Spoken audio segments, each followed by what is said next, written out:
الله من الشيطان الرجيم.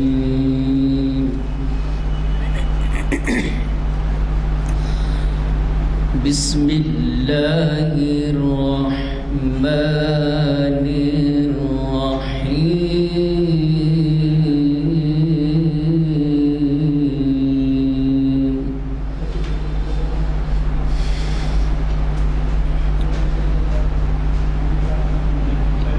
يا أيها الذين آمنوا لا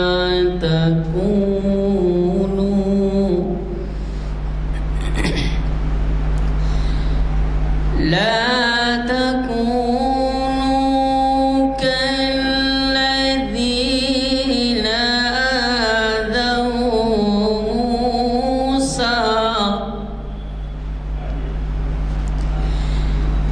كالذين آذوا موسى فبرأه الله مما قالوا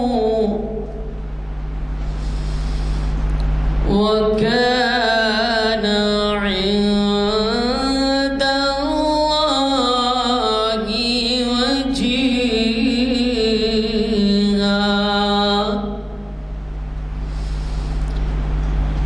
يا أيها الذين آمنوا اتقوا الله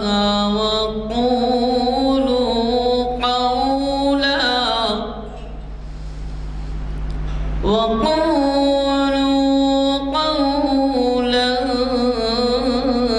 سديدا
السلام علیکم ورحمۃ اللہ وبرکاتہ.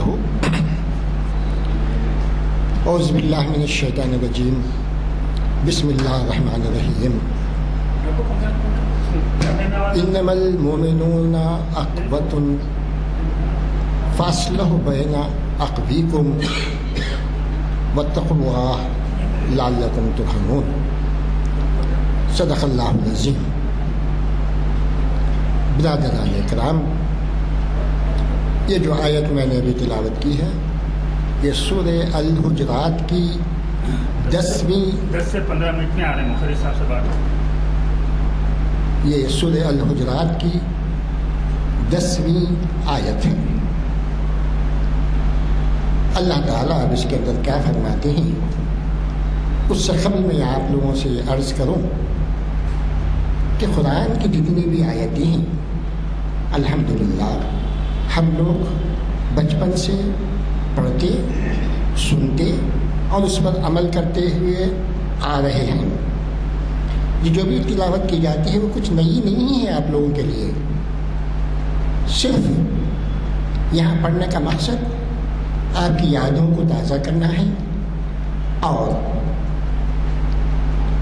ان آیات کی عمل آوری میں جو کوتاہیاں ہوتی ہیں جس کو بعض مرتبہ ہم نظر انداز کرتے ہیں اس کی طرف توجہ دلانا ہے تاکہ آپ کی ایمانی حرارت، ایمانی قوت اور مستحکم ہو جائے اور عملی زندگی کے اندر نکھار پیدا ہو. اس کا مقصد یہی ہے. اور الحمدللہ یہاں پر جتنے بھی حضرات ہیں جو سننے والے ہیں وہ دانشور ہیں، علم ادب کے اعتبار سے کافی معلومات رکھتے ہیں، قرآن کی آیتوں پر عبور رکھتے ہیں اور اپنی زندگیوں میں اس کو عمل پیرا کرنے کی حسب مقدور کوشش بھی کرتے ہیں. لیکن کبھی کبھی کچھ چوک ہو جاتی ہے، کبھی کبھی اس کے اوپر عمل درآمد کرنے میں غفلت، تساہلی اور موقع پرستی بعض مرتبہ آڑے آ جاتی ہے. اب ان آیتوں کو دہرانے کا مقصد یہی ہے کہ وہ ہماری کوتاہیاں دور ہو جائیں اور ہمارے اندر مکمل اسلامی اسپرٹ پیدا ہو جائے تاکہ ہمارے خاندان، ہمارے گھر، ہمارے پڑوسی اور ملک کے دوسرے افراد ہم لوگوں سے خوش رہیں اور ہم لوگوں کو جیتا جاگتا قرآن کا نمونہ ان کو دکھائی دے ہماری زندگی کے اعمال سے. اب دیکھیے اس آیت کا مفہوم جو سورہ الحجرات کی 10ویں آیت ہے. آپ لوگ برائے مہربانی جا کے پھر قرآن کی جو ہے نا آیتوں کی جو ہے ذرا تفسیر بھی دیکھ لیتے جائیے، کیونکہ عربی زبان میں ہم کو پورا عبور حاصل نہیں ہے، ہم سے کوتاہیاں ہو جاتی ہیں سمجھنے میں. تو اس کو مختلف انداز میں مختلف مفسرین کی جو ہے جب آپ کتب کا مطالعہ کریں گے تو آپ کے سامنے صحیح آیات کا نزول کب ہوا، اس کے کیا معنی ہیں، اس کا کیا مفہوم ہے اور اس کو ہماری عملی زندگی میں کس طریقے سے لانا ہے واضح ہو جائے گا. اب دیکھیے اس آیت کا مطلب ہے، مفہوم ہے انما المؤمنون اخوۃ، جتنے بھی مسلمان مومن ہیں بھائی بھائی ہیں. فاصلحوا بینکم اخویکم، اور ان بھائیوں کے اندر آپس میں صلح کروا دیا کرو. جب کبھی ان بھائیوں میں اختلاف رائے پیدا ہو جاتی ہے، آپس میں رنجشیں پیدا ہو جاتی ہیں، کسی وجہ سے دونوں میں جھگڑا، فساد، اس قسم کی باتیں جب آ جاتی ہیں تو اللہ تعالیٰ ہر مومن کو یہ حکم دیتے ہیں کہ تم اپنے بھائیوں کے درمیان صلح کرا لیا کرو، اور اس کا بہت بڑا اجر ہے۔ جب دو مخالفین کے درمیان آپ صلح کروا دیتے ہیں تو اللہ تعالیٰ اس کے لیے اجر عظیم رکھا ہے۔ کاش کہ یہ باتیں ہماری سمجھ میں آ جائے۔ اس کے بعد خدا کی آیت کا مفہوم ہے واتقوا اللہ، ہر وقت اللہ سے ڈرتے رہو، لعلکم ترحمون، تاکہ تم پر رحم کیا جائے، لعلکم ترحمون۔ اللہ تعالیٰ فرماتے ہیں کہ بھئی تم اللہ سے ہمیشہ ڈرتے رہا کرو، ویسا نہیں کہ خالی نماز پڑھ لیتے رہے، قرآن کی عبادت کرتے رہے، اللہ کے احکام کی پابندی کرتے رہیں، تو اسی وقت جو ہے نا اللہ کا خوف ہمارے دل میں جاگزی ہو، اور جیسے ہی مسجد اور عبادت گاہ سے ہم باہر نکلے تو پھر اللہ کا خوف ہمارے دل سے نکل جائے۔ ایسا نہ ہو، بلکہ ہمیشہ اللہ سے ڈرتے رہو، اور جب تم اللہ سے ڈرتے ہوئے اپنی زندگی بسر کریں گے تو اللہ تعالیٰ کا یہ وعدہ ہے کہ اللہ تعالیٰ تم پر رحم فرمائے گا، اللہ تعالیٰ تمہاری مشکلوں کو آسان فرمائے گا، اللہ تعالیٰ تمہاری عبادتوں میں نکھار پیدا کرے گا، اللہ تعالیٰ تمہارے معاملات کو سلجھائے گا۔ تو اس کے اندر کسی قسم کی کوتاہی، کسی قسم کی کمی نہیں ہونی چاہیے۔ اب ہم دیکھتے ہیں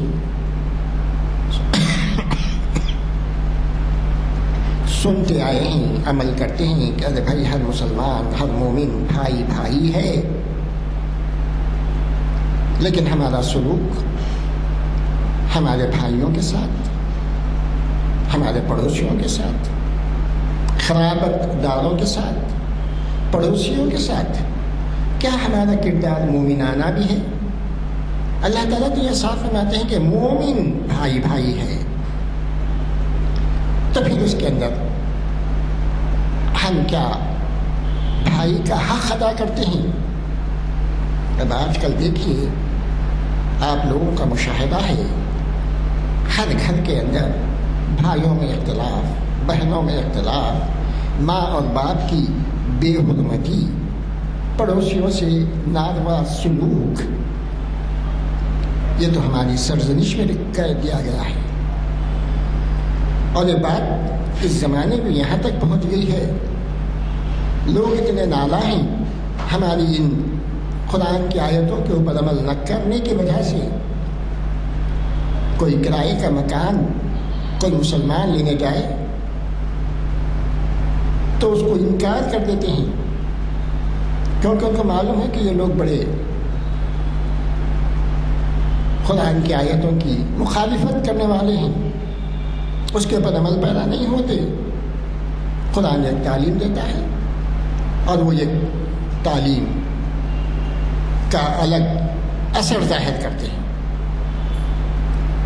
تو یہاں تک نوبت آ چکی ہے کہ لوگ مسلمان کے نام سے متنفر ہو چکے ہیں۔ اب آپ اخبارات کو اٹھا کے دیکھیے، جتنے بھی جرائم اخبار کے اندر آتی ہیں ان میں بیشتر جو ہے مسلمان ہوتے ہیں، چاہے وہ قتل و غارت گیری ہو، چاہے وہ کسی قسم کی احکام کی خلاف ورزی ہو، قانونی خلاف ورزی ہو، زناکاری ہو، بد اخلاقی ہو، تمام مشاہدات آپ خود دیکھتے آ رہے ہیں کہ کتنی بدمزگی ہوتی ہے، کتنی جو ہے یہ ہوتی ہے۔ خالی آپ سڑک پر نکل جائیں، اگر آپ کے پاس 2 ویلر ہے یا 3 ویلر ہے یا 4 ویلر ہے تو آپ کا تجربہ کئی گنا ہم سے زیادہ ہے کہ کس طریقے سے نوجوان اپنی گاڑیوں کو بیچ رستے میں پارک کر دیتے ہیں، جاتے جاتے آتے آتے جو ہے اس کچھ نہ کچھ جو ہے چھوٹی سی بات بھی ہو جائے تو اس کا بتنگڑ بنا دیتے ہیں اور اس کو جو ہے نا بڑے اشتعال کے ساتھ اس کو حل کرنے کی کوشش کرتے ہیں۔ تو اس قسم کی باتیں ہم روزمرہ کے مشاہدے میں ہم دیکھتے آئے ہیں، اور یہ صرف اور صرف قرآن کی تعلیمات پر عمل نہ کرنے کا نتیجہ ہے کہ یہ بے راہ روی ہمارے نوجوانوں میں، ہمارے گھروں کے اندر، جس سے خیر و برکت ختم ہو جاتی ہے، جس کے اندر اللہ کی رحمتیں ختم ہو جاتی ہیں، یہ ہم روزمرہ دیکھتے آ رہے ہیں۔ یہ جو ہے برائیاں ہمارے اندر آتی ہیں، اور ان آیتوں کو دہرانے کا مقصد یہی ہے کہ ہم اپنے اعمال کو نظر ثانی کریں۔ جو باتیں ہم کو معلوم ہیں، ایسی نہیں کہ کوئی بات نہیں معلوم ہے، سب باتیں معلوم ہیں، لیکن اس کے اوپر استقامت کی ضرورت ہے۔ ہم پڑھ تو لیا ہے کلمہ طیبہ لا الہ الا اللہ، لیکن اس کے اوپر مستقیم بہت ہی کم ہوتے ہیں، اس کے اوپر عمل پیرا بہت ہی کم ہوتے ہیں۔ جہاں کہیں بھی اپنا مفاد نظر آ جاتا ہے، جہاں کہیں اپنی عزیزی رشتہ داری وغیرہ آ جاتی ہے، تو ہمارا یہ ایمان ڈگمگانے لگتا ہے، ہمارا یہ ایمان کمزور پڑ جاتا ہے۔ تو یہ بات نہیں ہونی چاہیے۔ یہ بات ہمارے لیے بے سکونی کا ذریعہ ہے، ہمارے گھروں سے بے برکتی کا ذریعہ ہے۔ یہ باتیں آپس میں خلوص اخلاص کی کمی کی وجہ بن جاتی ہے۔ تو اس لیے ان آیتوں کے اوپر ہم کو پورا اور ہمیشہ استقامت کے ساتھ رہنا چاہیے، اور جو کچھ بھی آیتیں آپ کے سامنے آتی ہیں، جو کچھ بھی آیتیں آپ کی تلاوت میں آتی ہیں، اس کے اوپر جو ہے غور و فکر کریں۔ اللہ تعالیٰ قرآن میں یہ بات فرماتا ہے کہ آیتیں، یہ نشانیاں ہم نے تمہارے لیے صرف اسی لیے دی ہیں کہ تم ان آیتوں پر غور و فکر کیا کرو، ان آیتوں کو صحیح مفہوم میں سمجھنے کی کوشش کیا کرو، چاہے تم سوئے ہوئے ہوں، لیٹے ہوئے ہوں، بیٹھے ہوئے ہوں یا چل رہے ہوں، کسی بھی حالت میں تم کیوں نہ ہو، لیکن اللہ کی آیتوں پر تدبر کیا کرو، غور و فکر کیا کرو، اور اس کے بعد آپ جان جائیں گے کہ اللہ تعالیٰ نے یہ سب نعمتیں، یہ زیب و نمائش اس دنیا میں جو دے رکھی ہے وہ یوں ہی بیکار نہیں ہے۔ اللہ تعالیٰ نے اس مقصد سے اس دنیا کو پیدا کیا، زمین آسمان، اس کے اوپر کئی نعمتیں اللہ تعالیٰ کی ہم ہر لمحہ ظہور پذیر ہوتی ہیں، ہم دیکھتے ہیں، ہمارے مشاہدے میں آتی ہیں، لیکن ہم اس کے اوپر غور و فکر نہیں کرتے، اس کے اندر تدبر نہیں کرتے۔ تو اس کے اندر تدبر کرنے کی، غور و فکر کرنے کی ضرورت ہے۔ اور آج کے اس آیت کے مفہوم کے ساتھ آج کا جو عنوان لیا گیا ہے وہ بھی یہی ہے، سیرت النبی، کہ ہم جلسے مناتے ہیں، حضور اکرم صلی اللہ علیہ وسلم کی محبت میں جان نچھاور کرنے کو حق بجانب سمجھتے ہیں، اور بغیر کسی جھجک کے ان کی محبت میں ہم آگے بڑھتے ہیں۔ لیکن کیا ہم نے کبھی غور بھی کیا کہ رسول اللہ صلی اللہ علیہ وسلم کی محبت کے دعوے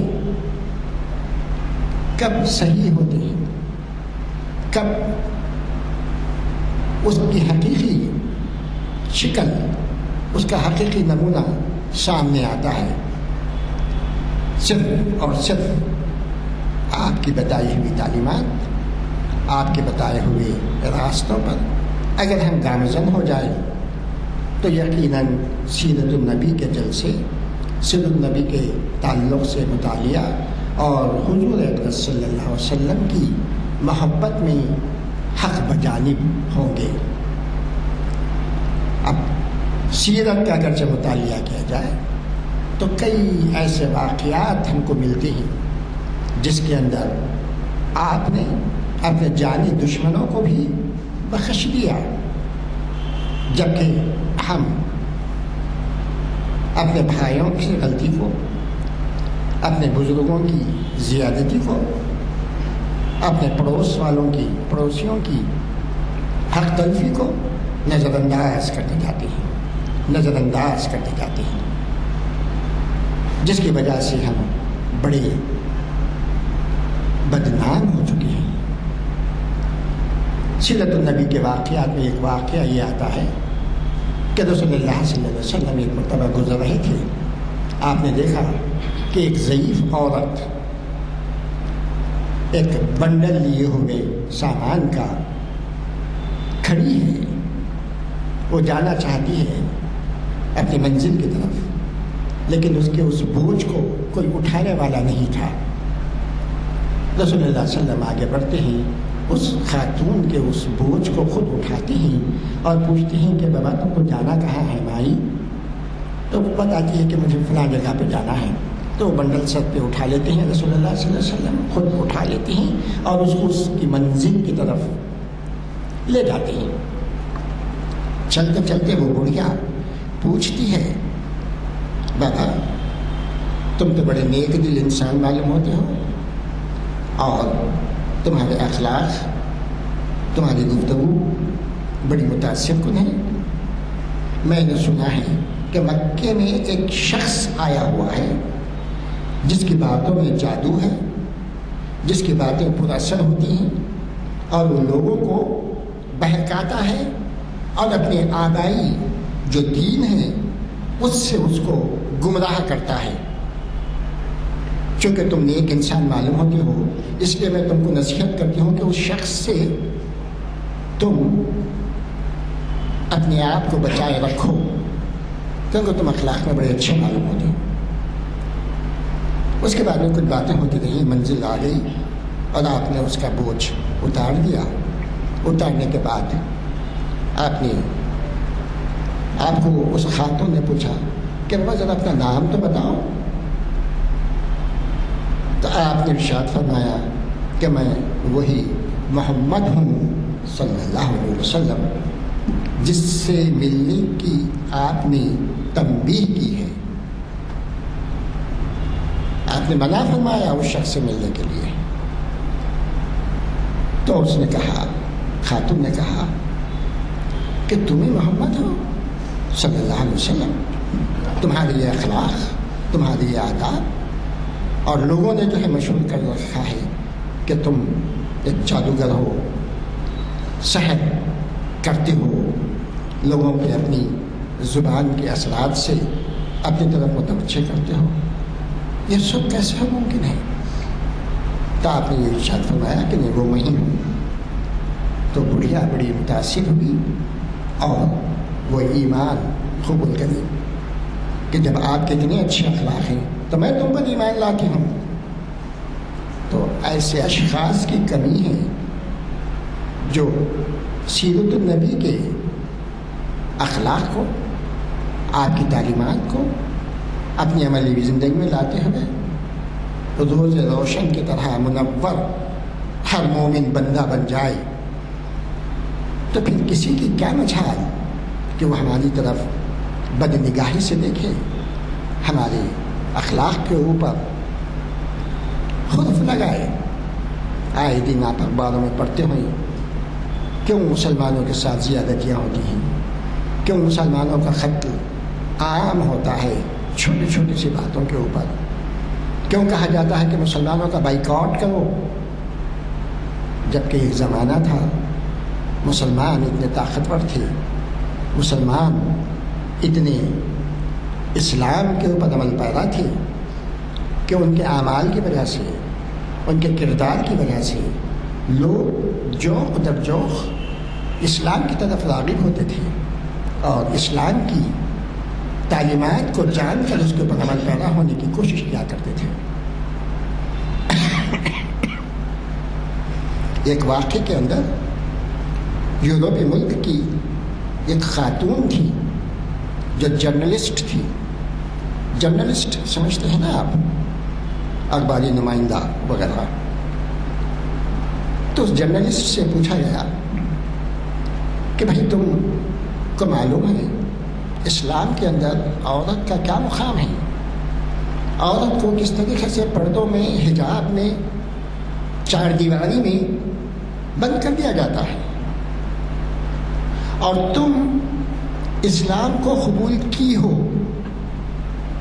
وہ یورپین عورت اسلام قبول کی ہوئی ہوتی ہے، تو جب اس سے پوچھا جاتا ہے کہ تم اتنی آزاد معاشرے کی، آزادانہ گھومنا پھرنا، لباس استعمال کرنا، لوگوں سے اختلاط وغیرہ، یہ تمہاری سرزش میں ہیں، ایک جرنلسٹ ہونے کی حیثیت سے یہ اس کی تمام خوبیاں تھیں، تو تم نے اتنے اچھے معاشرے کو، اتنی آزادانہ زندگی کو، اتنا فری فرینک اپنے معاشرے کو تم خیرآباد کہہ کے یہ کیا پردہ، حجاب، کمرے کی چار دیواری وغیرہ کی بندشیں کیوں قبول کی؟ جب دوسرے صحافیوں نے یہ سوال اس سے کیا تو اس نے اس کا جواب دیا کہ میں نے اسلام کو یوں ہی قبول نہیں کیا، میں نے اسلام کی پوری تعلیمات کو پڑھا، دیکھا، اور اس پر مسلمانوں کو عمل پیدا ہونے کی طرف میں نے توجہ دی، اور آخر میں نے یہ نتیجے پہ پہنچی کہ اسلام ہی دنیا کا سب سے بہترین مذہب ہے، اس لیے میں نے اس کو قبول کیا۔ تو صحافی بہت وہ ہوتے ہیں، چالاک ہوتے ہیں، ہر بات کی جو ہے وہ تہ تک پہنچنے کی کوشش کرتے ہیں۔ تو ان لوگوں نے پوچھا کہ ٹھیک ہے اسلام تم نے قبول کیا، تو ذرا بتاؤ تم کو کون سی باتیں تمہاری طرف ایسی لگی کہ جو ہے تم اسلام کی طرف متوجہ ہوئی؟ تو اس انگریز خاتون جو حال ہی میں اسلام قبول کی تھی، اس نے فرمایا کہ دیکھو اسلام کے اندر، مسلم معاشرے کے اندر جب عورت لڑکی ہوتی ہے تو ماں باپ اور بھائی بہنوں کی منظور نظر ہوتی ہے۔ ہر آدمی اپنی بیٹی کو، اپنی بہن کی ہر خواہش کو پورا کرتے ہیں، جبکہ عورت کو، بچی کو کچھ کرنا نہیں پڑتا۔ جب اس درجے سے وہ آگے بڑھتی ہے تو وہ لڑکی بیوی بن جاتی ہے۔ بیوی بننے کے بعد تو اس کے حقوق اور بڑھ جاتے ہیں، اس کو تو کچھ کرنے کی ضرورت ہی نہیں پڑتی، کمانا دھمانا، نوکری وغیرہ یہ وہ اس کی کوئی ضرورت نہیں پڑتی، یہاں تک کہ اس کے میک اپ کا سامان، اسنو پاؤڈر وغیرہ بھی اس کے شوہر کی ذمہ داری ہوتی ہے، عورت کو کچھ نہیں کرنا پڑتا۔ اس کے بعد اس خاتون نے فرمایا کہ جب بیوی سے بڑھ کے جب وہ ماں کا درجہ اختیار کر لیتی ہے تو بحیثیت ماں وہ لوگ کہتے ہیں کہ ماں کا درجہ اتنا بلند ہوتا ہے کہ ماں تمہارے قدموں کے نیچے جنت ہے، اس سے بڑھ کے کسی عورت کا مقام کیا چاہیے؟ اور درمیان میں اس نے یہ بھی کہا کہ بیوی کی حیثیت سے جب وہ رہتی ہے تو اس کو کیا کرنا پڑتا ہے اس کے عوض میں؟ شوہر کی اطاعت، بچوں کی دیکھ بھال، گھر کی محافظ، یہ ذمہ داری ہوتی ہے عورت کی۔ اور یہ تو کوئی خاص بات نہیں ہے، بچوں کی دیکھ بھال ہر ماں کرتی ہے، بچوں کی دیکھ بھال ہر معاشرے کے اندر ماں اپنا سب کچھ نچھاور کر کے، عیش و آرام اور سب کچھ نچھاور کر کے وہ اپنے بچوں کی طرف راغب ہوتی ہے، گھر کی محافظ ہوتی ہے ہر خاتون کے لیے۔ تو اس نے بتایا کہ یہی باتیں ہیں جو مجھ کو اسلام کی طرف راغب کی اور میں نے اسلام قبول کر لیا۔ تو پورے لوگ جو صحافی تھے اش کرتے رہ گئے، وہ لوگ چاہتے تھے کہ کچھ دوسری باتیں اس سے اگلوائیں، لیکن اس کا صاف ستھرا پورا جواب سننے کے بعد ہر آدمی ان خوبیوں کو دیکھتے ہوئے معترف ہو گیا کہ یقیناً اسلام جو ہے بہت ہی بہترین مذہب ہے۔ جب یہ بات بڑے بڑے مفکرین سے پوچھی گئی، برنارڈ شا جو بڑا وہ تھا، اس سے جب پوچھا گیا کہ سب سے اچھا مذہب دنیا میں کون سا ہے، تو اس نے برملا کہا کہ اسلام، لیکن اس کے ساتھ ساتھ اس نے یہ بھی کہا سب سے گمراہ کن بدترین قوم اگرچہ پوچھی جائے تو وہ مسلمان ہے۔ تو بہرحال ہم کو ان آیاتوں کی نظر ثانی کرنے کی ضرورت ہے اور اس کے اوپر پورا عمل کرنے کی ضرورت ہے۔ آج کے عنوان کے بارے میں الحمدللہ آج تاریخ اسلام کی 975واں لیکچر ہے جو جامعہ مسجد عالیہ گن فاؤنڈری میں بعد نماز عصر کانفرنس ہال میں منعقد ہو رہی ہے۔ آج 15 اکتوبر ہے اور آج کا عنوان ہے سیرت النبی میں استقامت، سیرت النبوی میں استقامت کا پہلو، اور اس کو مخاطب کرنے والے ہیں ہماری حیدرآباد کی جانی پہچانی شخصیت، اسلامی اور دنیوی اعتبار سے آپ کی جو ہے لیکچرز وغیرہ جو ہے بہت مشہور ہوتے ہیں، اور وہ ہیں جناب ڈاکٹر اسلام الدین سید اسلام الدین مجاہد صاحب۔ وہ تشریف فرما ہیں، میں ان سے گزارش کرتا ہوں کہ وہ آئیں اور مخاطب کریں۔ الحمدللہ رب العالمین والصلاة والسلام علی رسول الامین، فاعوذ باللہ من الشیطان الرجیم، بسم اللہ الرحمن الرحیم۔ یا ایھا النبی انا ارسلناک شاہدا ومبشرا ونذیرا وداعیا الی اللہ باذنہ سراجا منیرا، صدق اللہ العظیم۔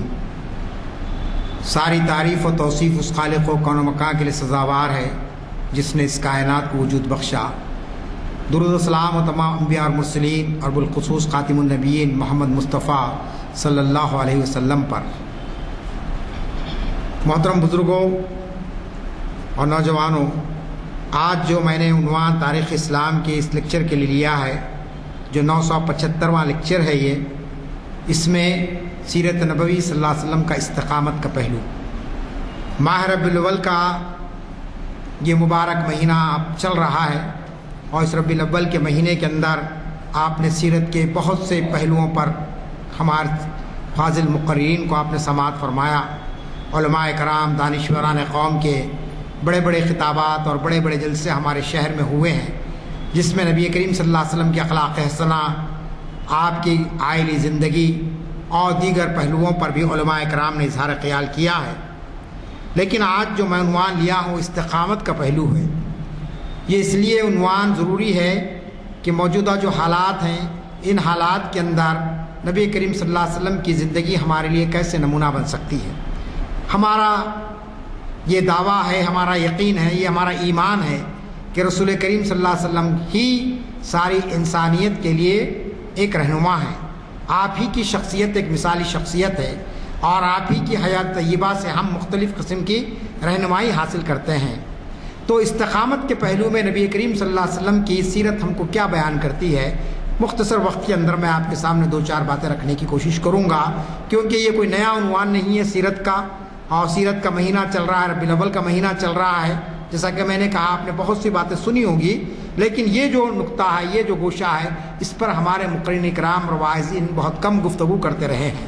اس لیے ضروری ہے کہ موجودہ حالات میں جبکہ مسلمانوں میں مایوسی پھیل رہی ہے، مسلمان گھبرائے ہوئے ہیں، ان کو ایمان پر استقامت کی طرف دعوت دی جائے۔ رسول کریم صلی اللہ علیہ وسلم نے کیسے شدید ترین حالات میں اپنا اسلام کے غلبے کے لیے جو استقامت کا مظاہرہ کیا، وہ مظاہرہ آج دنیا کو بتانے کی ضرورت ہے۔ آپ جانتے ہیں کہ نبی کریم صلی اللہ علیہ وسلم پر جتنی مصیبتیں آئی، آپ جتنی آزمائشوں سے گزارے گئے، اس کا عشیر بھی امت مسلمہ پر نہیں آیا ہے۔ یاد رکھ لیجئے بات کہ بہت کچھ حالات ہو رہے ہیں، لیکن نبی کریم صلی اللہ علیہ وسلم کی حیات طیبہ کو آپ دیکھیے کہ 63 سالہ زندگی کے اندر آپ پر کیسی کیسی مصیبتیں نہیں آئی ہے، اللہ تعالیٰ نے کیسے کیسی امتحانوں سے آپ کو نہیں گزارا ہے۔ کفار مکہ نے کس طریقے سے آپ کو اذیتیں نہیں دی ہے، لیکن اس کے باوجود آپ استقامت پر ڈٹے رہے، آپ ایک قدم بھی پیچھے نہیں ہٹے۔ چنانچہ آپ جانتے ہیں کہ ابتدائی دور کے اندر جو سب سے پہلا ہم کو استقامت کا پہلو نظر آتا ہے، جیسا کہ میں نے کہا کہ آپ کی پوری زندگی ہمارے لیے رہنمائی کا ذریعہ ہے۔ آپ کس طریقے سے چلتے تھے، کس طریقے سے رہتے تھے، کس طریقے سے ازواج مطہرات کے ساتھ آپ کا تعلق تھا، صحابہ کے ساتھ آپ کا کیسا حسن سلوک تھا، یہ سب ہمارے لیے ایک بہت بڑا ذریعہ ہے ہماری ہدایت کے لیے۔ اس کے اندر جو پہلو، جیسا کہ میں نے کہا کہ آپ کی سیرت کا یہ پہلو جو استقامت کا ہے، وہ بہت ہی منفرد پہلو ہے، بہت ہی اہم ترین پہلو ہے، جو آج کے حالات کے اندر امت مسلمہ کو بہت زیادہ رہنمائی اس کے ذریعے سے ہم کو ملتی ہے۔ جیسا کہ ہم دیکھتے ہیں کہ نبی کریم صلی اللہ علیہ وسلم مکے میں پیدا ہوئے، مکے میں بڑے، مکے میں جوان ہوئے، اور اس دور میں مکے والوں نے آپ کو صادق اور امین کا بھی خطاب دیا تھا کہ آپ سے بڑھ کر کوئی سچے نہیں ہیں، آپ سے بڑھ کر کوئی امانت دار نہیں ہے۔ لیکن جیسے ہی آپ نے لوگوں کو اللہ کی طرف بلایا، اللہ کے کلمے کی طرف بلایا اور کہا کہ لا الہ الا اللہ کہو، تم کامیاب ہو جاؤ گے، عرب تمہارے ہاتھوں میں آ جائے گا، عجب کی کنجیاں تمہارے ہاتھوں میں آ جائیں گی، یہ بات آپ نے کہی باضابطہ۔ لیکن یہ کلمے کے بلند ہوتے ہی آپ نے دیکھا کہ مخالفتوں کا بازار گرم ہو گیا، اور انتہا یہ ہو گئی کہ وہی معاشرہ جہاں آپ کو صادق اور امین کہا گیا تھا، وہاں آپ پر مختلف قسم سے جو ہے نا لوگوں نے آپ پر یلغار کر دی۔ نتیجہ کیا ہوا کہ آپ دیکھتے ہیں کہ ایک طرف کفار مکہ، مشرکین مکہ، اور دوسری طرف مسلمانوں کی اسلام کی ایک چھوٹی سی جماعت، لیکن ان کو کیسے کیسے جو ہے نا اذیتیں دی گئی، کس طریقے سے ان کو پریشان کیا گیا۔ چنانچہ آپ نے دیکھا کہ پہلے تو آپ کو لالچ دی گئی، کہا گیا کہ اے محمد ابن عبداللہ، تم جو دعوت کی بات کر رہے ہیں، جو ایک اللہ کی بات کی بات کر رہے ہیں، تم اس سے باز آ جاؤ، اور اگر تم چاہتے ہیں کہ ہم تمہارے لیے دولت کے انبار لا کے لگا دیں گے تو ہم دولت کے انبار دے دیں گے آپ کو لا کر۔ اگر آپ چاہتے ہیں کہ ہم پر جو پورے قبیلوں پر آپ سرداری کرنا چاہتے ہیں تو ہم اس کو بھی قبول کرنے کے تیار ہیں۔ انتہا یہ کہ یہ تک کہا گیا کہ اگر عرب کی کوئی خوبصورت ترین دوشیزہ سے آپ شادی کرنا چاہتے ہیں تو ہم اس نوجوان لڑکی کو بھی آپ کے قدموں میں لا کر ڈال دیں گے۔ تو یہ لالچ جو آپ کو دی گئی ہے، اس دعوت کو پیش کرنے کے نتیجے میں آپ نے کہا کہ نہیں۔ آپ کے چچا ابو طالب نے یہ پیغام پہنچایا تھا، کہا تھا کہ بھتیجے عرب کے بڑے سردار میرے پاس آئے تھے، انہوں نے یہ بات کہی کہ تم اس کلمے سے باز آ جاؤ تو تم کو یہ چیزیں دینے کے لیے تیار ہے۔ اس وقت آپ جانتے ہیں کہ اللہ کے رسول نے کیا فرمایا؟ اللہ کے رسول نے فرمایا کہ چچا جان، یہ دنیا والے اگر میرے ایک ہاتھ میں سونا اور دوسرے ہاتھ میں ایک ہاتھ میں سورج دوسرے ہاتھ میں چاند بھی رکھ دیں گے تو میں اس دعوت سے پھرنے والا نہیں ہوں، اس دعوت کو پہنچانے والا ہوں۔ تو یہ لالچ کا طریقہ تھا۔ اب اس کے بعد جب یہ لالچ بھی ان کے کام نہیں آئی اور اللہ کے رسول اپنا پیغام پہنچاتے رہے تو آپ نے دیکھا کہ لے جا کر آپ کو اور آپ کے صحابہ کرام کو ایک قید، ایک گھاٹی میں بند کر کے رکھ دیا گیا۔ سیرت کی کتابوں میں اسے شیب ابی طالب کی گھاٹی ہم کہتے ہیں۔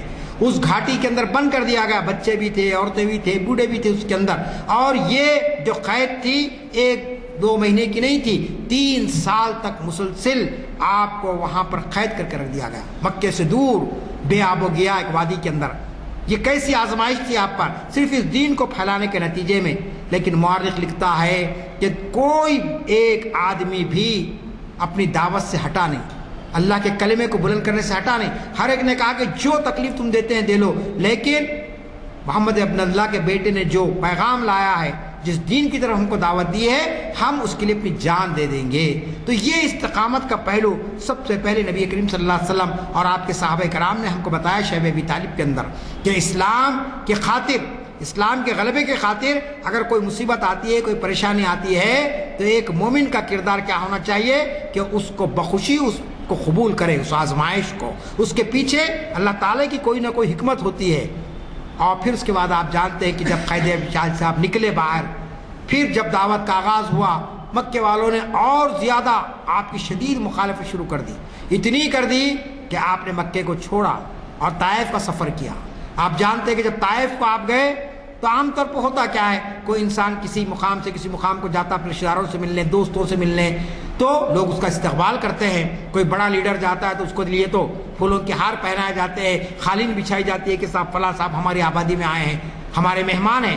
لیکن تاریخ کی کتابوں میں آپ پڑھیں گے تو آپ کو سن کر تعجب ہوگا کہ طائف والوں نے آپ کے ساتھ مہمان نوازی نہیں کی، بلکہ آپ پر پتھروں کی بارش کی گئی، آپ کے جسم کو لہو لہان کر دیا گیا، آپ بے ہوش ہو گئے گر کر، تو یہ آپ بتائیے کتنی بڑی آزمائش آپ پر آئی اللہ کی طرف سے، لیکن اس کے باوجود آپ ڈٹے رہے، آپ نے استقامت کا ثبوت دیا، آپ نے نہیں کہا کہ میں اپنی دعوت سے پھر جاؤں گا، اب اس دعوت کو ختم کروں گا۔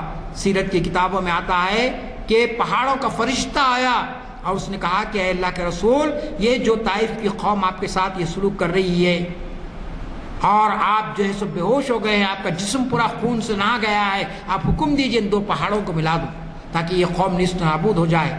لیکن رسول کریم صلی اللہ علیہ وسلم نے فرمایا کہ فرشتے، تو جانتا نہیں کہ میرا اللہ کیا یہ سب نہیں دیکھ رہا ہے؟ کہا کہ یقیناً وہ دیکھ رہا ہے۔ کہا کہ جب اللہ خود دیکھ رہا ہے تو مجھے تمہاری مدد کی ضرورت باقی نہیں رہی ہے۔ کیسا اس کے اندر ایک پیغام ہم کو ملتا ہے۔ آج لوگ کہتے ہیں کہ صاحب ہم یہ کر دیں گے آپ کو فلاں، ہم امیدیں وابستہ کرتے ہیں غیروں کے ذریعے سے، اللہ کی ذات پر ہم کو ایسا یقین نہیں ہے جیسا کہ صحابہ کرام کا یقین تھا، اولیاء کرام کا تھا، جو نبی کریم صلی اللہ علیہ وسلم سے جو تعلیم انہوں نے حاصل کی تھی۔ چنانچہ آپ نے کہا کہ مجھے تیری مدد کی ضرورت نہیں ہے۔ پھر کہا کہ اے فرشتے، تو جانتا ہے میں انسانوں کے لیے رحمت للعالمین بنا کر بھیجا گیا ہوں، رحمت بنا کر بھیجا گیا ہوں، میں اس قوم کے لیے بد دعا کیسے کروں گا؟ چنانچہ آپ نے بد دعا نہیں کی۔ یہ استقامت کا پہلو کہ پوری آبادی امٹ پڑی ہے، پورے لوگ آپ کی مخالفت پہ آ گئے، پتھر بازی ہو رہی ہے، بچوں کو چھوڑ دیا گیا ہے، لیکن اس کے باوجود آپ اس دعوت پر ڈٹے رہے۔ پھر اس کے بعد آپ جانتے ہیں کہ پھر مکے میں آیا، طائف سے مایوس ہو کر پھر مکے میں دعوت کا کام شروع کیے، لیکن پھر مخالفت ہوئی۔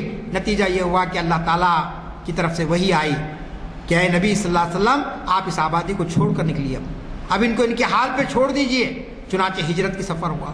آپ جانتے ہیں کہ ہجرت کا سفر کیسی بڑی آزمائش تھی کہ رات کے سناٹے کے اندر اللہ کے رسول کو اپنا وطن چھوڑنا پڑا۔ لوگ دشمن دروازے کے سامنے آ چکے تھے، آپ کے جان کی بازی لگا دی گئی تھی۔ دار الندوہ ایک میٹنگ ہال تھا ان کا، جس طریقے سے یہ کانفرنس ہال ہے، اس میں بیٹھے سارے کفار مکہ کے بڑے بڑے سردار، اور انہوں نے کہا کہ ان کو یہاں سے جانے نہ دیا جائے، اور جو کوئی محمد عبداللہ کے سر کو لائے گا ہم اس کو بھاری انعام عطا کریں گے۔ لیکن اللہ کے رسول آپ جانتے ہیں کہ مکے کو چھوڑ کر نکلے اور مدینہ تشریف لے گئے، تو اپنے وطن کو چھوڑ دینا، اپنے آل کو چھوڑ دینا، اپنے عزیز و اقارب کو چھوڑنا، آپ بتائیے کوئی معمولی بات تھی؟ یہ بہت غیر معمولی آپ کا کارنامہ تھا، لیکن اللہ کے دین کا غلبہ آپ کے پیش نظر تھا۔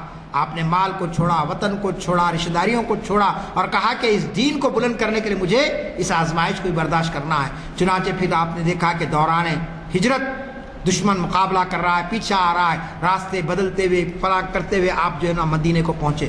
پھر مدینہ پہنچنے کے بعد وہاں پر بھی آپ کو جو ہے سو اطمینان نہیں ملا، مکے والوں نے سکون سے رہنے نہیں دیا۔ اعلان کیا گیا، مدینے والوں کو خط لکھا گیا باضابطہ، کہا گیا کہ جو لوگ مکے سے ہجرت کر کے تمہارے پاس آئے ہیں ان کو واپس کر دو، اور اگر تم واپس نہیں کرو گے تو ہم تم پر یلغار کریں گے، ہم ان سے بدلہ لیں گے۔ نتیجہ کیا ہوا کہ آپ دیکھتے ہیں کہ بدر کا معرکہ ہوا، یعنی ہجرت کے 1 سال کے بعد 313 مجاہدین کو لے کر اللہ کے رسول نکلے، اور 1000 کا لشکر تھا دوسری طرف، لیکن استقامت دیکھیے اللہ کے رسول کی، کہ اللہ کے رسول کو یقین تھا کہ یہ جماعت چھوٹی سی ہے 313 کی، لیکن اللہ ان 313 کو کامیابی عطا کرے گا، ان کے ذریعے اسلام کو غلبہ عطا کرے گا۔ تو آپ یہاں بھی دیکھیں گے کہ کس طریقے سے آپ نے اپنے ایمان پر ڈٹے رہنے کا سبق دنیا کو دیا، کہ کثرت تعداد اور قلت تعداد کوئی معنی نہیں رکھتی حق کے لیے۔ آج اسی نقطے پر آپ غور کر لیجئے کہ مسلمانوں کے 57 ممالک ہیں، کروڑوں کی مسلمانوں کی آبادی ہے پوری دنیا کے اندر، لیکن اس کے باوجود مایوسی، اس کے باوجود پسماندگی، اس کے باوجود شکست خوردگی۔ تو یہ کیوں؟ یہ اس لیے کہ ہم میں سے ایمان پر استقامت کا پہلو ختم ہو گیا۔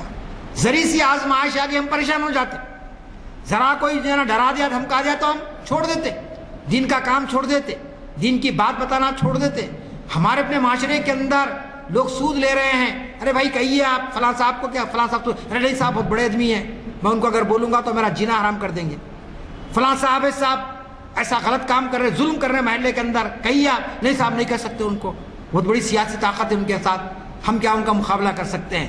تو پھر آپ مجھے بتائیے کہ ہم اتنے جلسے سن رہے میلاد کے، اتنی محفلیں کر رہے، اس سے اگر کوئی سبق ہم نہیں لیتے ہیں تو لازمی چیز سے کچھ فائدہ ہونے والا نہیں ہے۔ چنانچہ نبی کریم صلی اللہ علیہ وسلم کی ذات اور آپ کے حیات طیبہ کے اندر یہ استقامت کا پہلو تھا کہ بڑی سی بڑی آزمائش ہے، بڑی سی بڑی مصیبتیں آپ پر آئی، لیکن آپ ایمان کے خاطر اس پر ڈٹے رہے، اور آپ نے جو راہ اختیار کی اس کو کہتے راہ عزیمت، یعنی عزیمت کا راستہ آپ نے اختیار کیا۔ ایک ہوتا رخصت، ایک عزیمت ہوتا ہے۔ عزیمت تقوی کی کیفیت ہے، رخصت ٹھیک ہے آپ نہیں کر سکتے، آپ میں ہمت نہیں ہے، کوئی گناہ کا کام نہیں ہے رخصت لے لینا کسی چیز سے، کوئی بڑا کام کوئی کر رہے دنیا کے اندر اسلام کا، آپ رخصت لے لیے ٹھیک ہے، آپ کے حالات نہیں ہیں، لیکن عزیمت کا ثبوت دیے تو اللہ کے پاس اس کی بڑی قدر ہے۔ چنانچہ رسول کریم صلی اللہ علیہ وسلم نے عزیمت کا ثبوت دیا اسلام کے غلبے کے لیے، اسلام کو پھیلانے کے لیے۔ پھر آپ نے دیکھا کہ مختصر سی تعداد تھی، اور اس مختصر تعداد کو لے کر آپ آگے بڑھتے ہیں، جس کا نتیجہ کیا نکلا؟ اس استقامت کے پہلو سے نتیجہ کیا نکلا؟ اس سے نتیجہ یہ نکلا کہ وہی مکہ جہاں اسلام کی مخالفت ہوتی تھی، جہاں اسلام کو ختم کرنے کی سازشیں ہو رہی تھی، 23 سال کے مختصر عرصے کے اندر اللہ تعالیٰ نے آپ کو کامیابی عطا کی، آپ کو سربلندی عطا کی، اسلام سربلند ہوا، اسلام کو غلبہ عطا ہوا، اور پھر آپ دیکھتے کہ 4 دانگے عالم میں اسلام پھیلتا چلا گیا۔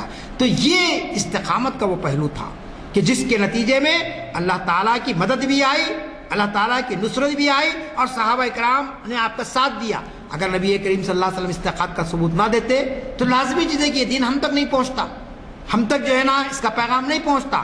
لہٰذا ہم کو بھی یہ چاہیے کہ جب کبھی دین کا معاملہ آ جائے، جب کبھی بھی ایمان کا معاملہ آ جائے، جب کبھی بھی رسول کریم صلی اللہ علیہ وسلم کی شان اور آپ کی عظمت کا معاملہ آ جائے، تو ایک مسلمان کا فریضہ ہے کہ وہ اس پر اپنی استقامت دکھائے، وہ اس پر ڈٹ جائے۔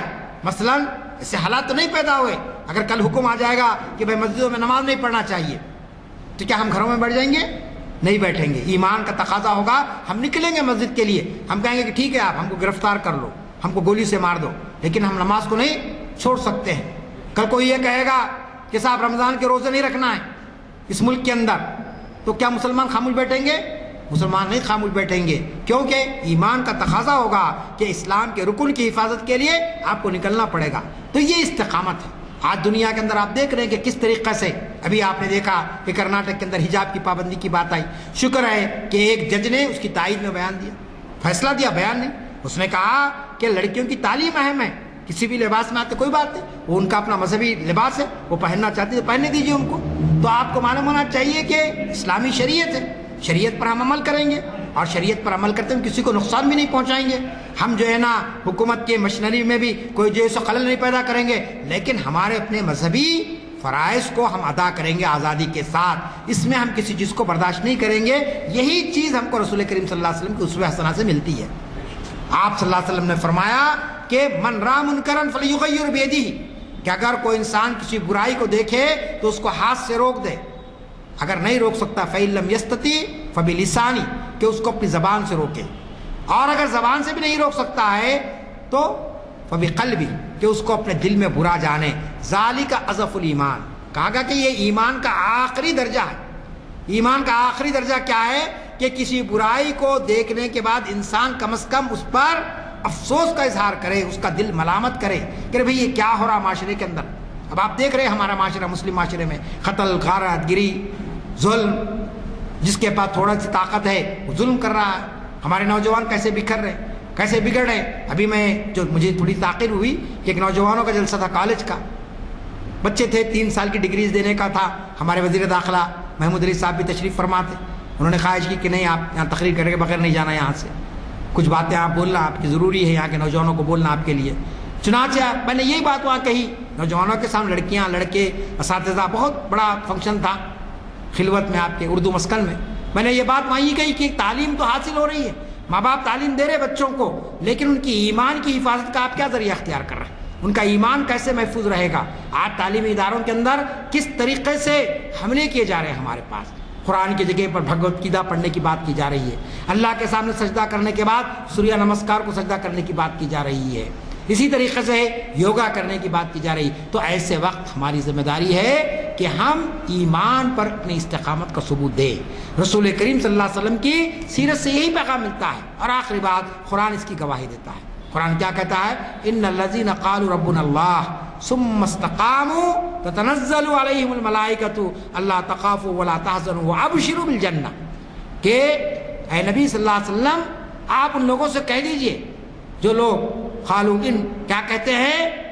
ان الذین قالوا ربنا اللہ، کہ وہ یہ کہتے ہیں کہ ہم نے اللہ پر ایمان لایا، اپنے رب پر ایمان لایا، ربنا اللہ پر ایمان لایا، ثم استقاموا، اور اس پر اپنی استقامت، اپنی ثابت قدمی، استقامت کے معنی ہوتے ہیں ثابت قدمی، ثابت قدمی سے ڈٹ گئے اس پر کہ میں مسلمان ہوں اور میں اسلام کا داعی ہوں، مجھے کوئی طاقت جھکا نہیں سکتی ہے۔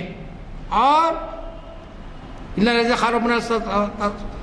قالوا ربنا اللہ ثم استقاموا، تو اللہ تعالیٰ کیا کرے گا؟ تتنزل علیہم الملائکہ، اللہ ان پر اپنے ملائک کو نازل کرے گا، اللہ ان کی حفاظت کرے گا۔ جنگ بدر کی میں نے مثال دی کہ 313، دوسری طرف 1000، کیسے کامیابی ملی؟ ایمان پر استقامت پیش کی گئی صحابہ کی جانب سے، پھر فرشتوں کا نزول ہوا، 1000 فرشتے مدد کے لیے آئے، قرآن میں اس کا ذکر کیا گیا۔ اللہ نے کہا کہ ہم نے 1000 فرشتے بھیجے پے در پے، جنہوں نے کفار مکہ کو شکست دی۔ تو فرشتوں کی مدد کب آتی؟ جب آپ ایمان پر ڈٹ جائیں، جب آپ ایمان پر ثابت قدم ہو جائے۔ یہی بات نبی کریم صلی اللہ علیہ وسلم کی اسوہ حسنہ سے، آپ کی حیات طیبہ سے ہم کو ملتا ہے۔ پھر اس کے بعد اللہ کیا بشارت دے رہا؟ تتنزل الملائکۃ اللہ تخافوا ولا تحزنوا، کہ اب ان کو کوئی غم نہیں رہے گا، کوئی ڈر نہیں رہے گا، دنیا کا کوئی غم ان کو نہیں رہے گا۔ جو اللہ پر ایمان لائے اور ثابت قدمی سے اس پر قائم رہے تو اللہ اپنے فرشتوں کی ذریعے ان کی مدد کرے گا، ان کو کوئی غم نہیں ہوگا، ان کو کوئی پریشانی۔ وَأَبْشِرُوا بِالْجَنَّةِ، اور رزلٹ کیا ہے؟ آخری فائنل رزلٹ کیا ہے؟ ان کے لیے بشارت ہے جنت کی۔ آپ یاد رکھ لیجئے، مختصر گفتگو ہے، فلسفے کو زیادہ سمجھنے کی ضرورت نہیں۔ استقامت کا پہلو کیا ہے؟ 5 منٹ میں نے آپ کے سامنے بات رکھ دی کہ ہر شخص ہم عبادت کر رہے، خیر کا کام کر رہے، سب کر رہے، کیوں کر رہے؟ جنت کے لیے، اللہ کی رضا کے لیے، اللہ کی خوشنودی کے لیے۔ اللہ تعالیٰ نے جنت کس کے لیے آراستہ کی ہے؟ جو اللہ پر ایمان لائے، جنہوں نے اعلان کیا ہم اللہ پر ایمان لائے، قالوا ربنا اللہ، جنہوں نے کہہ دیا کہ ہم اللہ پر ایمان لائے اور اس پر ثابت قدم رہے، تو اللہ فرشتوں سے ان کی مدد کرے گا اور ان کے جنت کا فیصلہ کر دے گا۔ تو ضرورت اس بات کی ہے، حالات کتنے ہی ناسازگار ہوں، حالات کتنے ہی پریشان کن ہوں، ہم اپنے ایمان کا سودا نہیں کریں گے، ہم اسلامی اصولوں کو نہیں چھوڑیں گے، ہم اسلامی روایات کو نہیں چھوڑیں گے۔ رسول کریم صلی اللہ علیہ وسلم جو راستہ بتایا ہے کہ پریشانی کے دور میں، بحران کے دور میں آپ کی زندگی ہمارے لیے بہترین نمونہ ہے کہ ہم ان حالات کے اندر کو کیا کرنا چاہیے۔ ہم کو کسی کی طرف دیکھنے کی ضرورت نہیں ہے۔ لوگ مثالیں دیتے ہیں کہ صاحب سکندر اعظم تھا، چرچل تھا، امبیڈکر تھا، گاندھی جی تھے، ٹھیک ہے، یہ سب لوگ قابل قدر ہیں، ان کی بڑی خدمات ہیں، لیکن they are not to be called as the ideal personalities. وہ ایک مثالی شخصیتیں نہیں تھی۔ مثالی شخصیت تو کون ہے؟ صرف اور صرف ہمارے اور آپ کے آقا نبی کریم صلی اللہ علیہ وسلم ہیں، کیونکہ آپ ہی نے ہم کو ہر جگہ پر ہماری رہنمائی فرمائی ہے۔ آپ کے اسوے کو اپنا لیں گے تو ہم کامیاب ہوں گے۔ اللہ تعالیٰ سے دعا ہے کہ اللہ تعالیٰ ہمارے اندر ایمان کی وہ استقامت پیدا فرمائے کہ ہم بڑی سی بڑی طاقت کو ہم ٹکرانے کا حوصلہ ہم میں پیدا ہو سکے، ہم میں ہمت پیدا ہو سکے۔ اللہ تعالیٰ ہم کو آزمائشوں سے محفوظ رکھے، پریشانیوں سے محفوظ رکھے، مصیبتوں سے محفوظ رکھے، لیکن جب آزمائشیں آ جائے تو اللہ تعالیٰ ہم پر ایمان کے ساتھ، ثابت قدمی کے ساتھ ان حالات کا مقابلہ کرنے کا بھی ہمت اور حوصلہ ہم کو عطا فرمائے۔ رب اغفر وارحم وانت خیر الراحمین، وآخر دعوانا ان الحمد للہ رب العالمین۔